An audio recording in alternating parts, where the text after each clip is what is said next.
Dear students, class 8th में Hindi grammar में third chapter जिसका नाम है संधि पढ़ रहे हैं।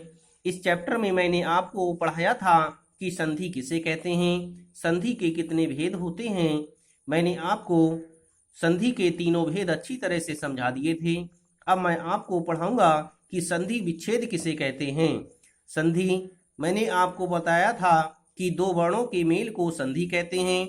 अब मैं आपको पढ़ाऊंगा कि संधि विच्छेद किसे कहते हैं।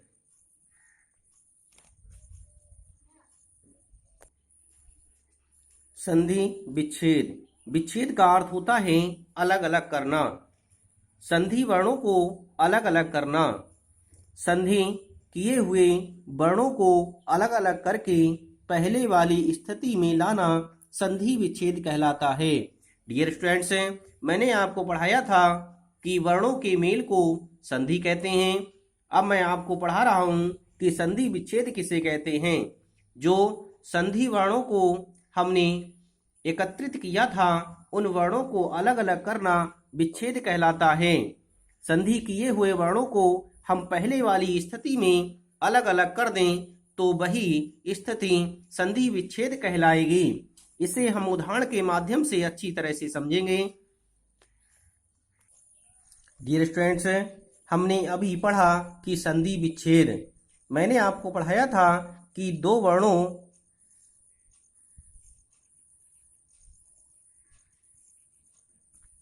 के मेल को संधि कहते हैं।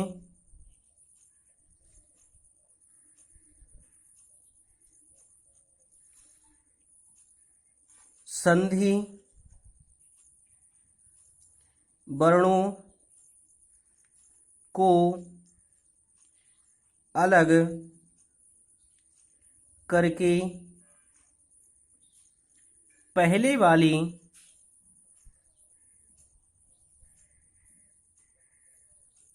स्थिति में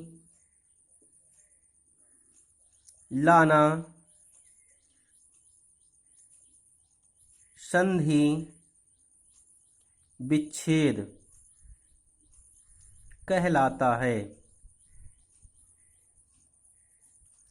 पहले वाली स्थिति में लाना संधि विच्छेद कहलाता है।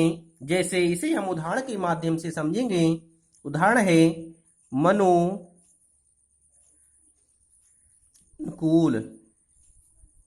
डियर फ्रेंड्स, यह संधि शब्द है।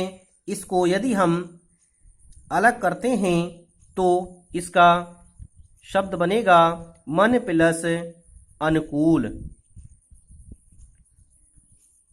डियर फ्रेंड्स, इसमें मन शब्द के अंत में विसर्ग आया है, विसर्ग के बाद ह्रस्व आ आया है।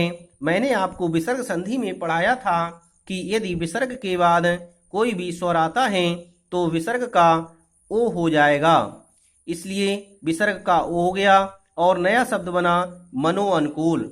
डियर स्टूडेंट्स, यह विच्छेद हुआ और यह संधि शब्द हुआ।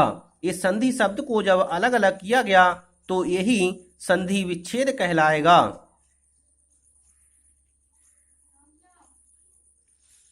अगला उदाहरण है सम प्लस हार। इसका विच्छेद होगा सम प्लस हार बराबर संहार। डियर स्टूडेंट्स, यह व्यंजन संधि का नियम है। मैंने आपको पढ़ाया था कि माँ के बाद हा आता है तो माँ का अनुस्वार हो जाएगा, इसलिए यह अनुस्वार हो गया। यह संधि कार्य जब किया जाएगा तो शब्द बनेगा संहार। इस संहार शब्द का संधि विच्छेद किया जाएगा तो शब्द बनेगा सम प्लस हार। इसी तरह से अगला उदाहरण है तपोबल। इसका विच्छेद होगा तप प्लस बल। अगला उदाहरण है शास्त्र अर्थ। शास्त्रार्थ, इसका संधि विच्छेद होगा शास्त्र प्लस अर्थ। इस तरह से हमने समझा कि दो वर्णों को मिलाकर लिखना संधि कहलाता है और संधि किए हुए वर्णों को अलग अलग करके लिखना संधि विच्छेद कहलाता है।